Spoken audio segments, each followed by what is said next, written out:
খুলবো ডিউটি বের করবেন না, বের করতে হবে তো। কি আছে দেখেন না আমার কাছে কি আছে, চেক করতে হবে আমাদের। ওই পাটা তুলেন,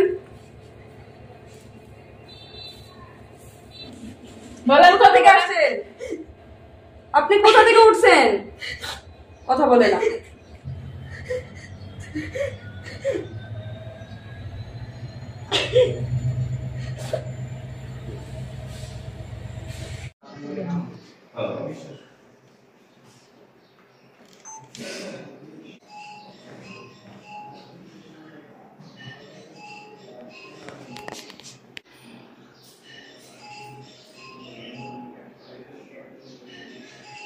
নারীগঞ্জ ফোন আরেকজন আইলে যাওয়ার আগে ছবি একটা তোলা হবে।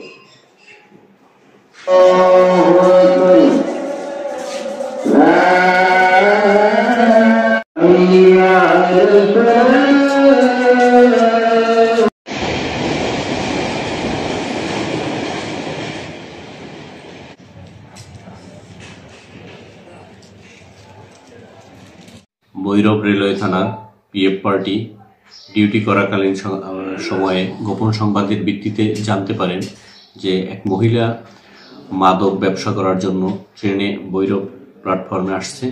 উক্ত সংবাদের ভিত্তিতে তারা অভিযান পরিচালনা করে এবং প্ল্যাটফর্মের পশ্চিমে আমাদের একজন নারী কনস্টেবলের মাধ্যমে সন্দেহজনক নারীকে আমরা তল্লাশি করি। তল্লাশিকালে ফিটিং অবস্থায় তার দুই পায়ে হাঁটুর নিচে 500 গ্রাম করে সুকৌশলে রাখা 1 কেজি গাঁজা তার দেহ থেকে তল্লাশির মাধ্যমে উদ্ধার করা হয়। অত্র বিষয়ে দ্রুত জব্দ তালিকা প্রস্তুতপূর্বক আসামিকে গ্রেপ্তার করে থানা নিয়ে আসা হয়। মামলা রুজু করা হয়েছে এবং আসামিকে বিজ্ঞ আদালতে প্রেরণ করা হয়েছে।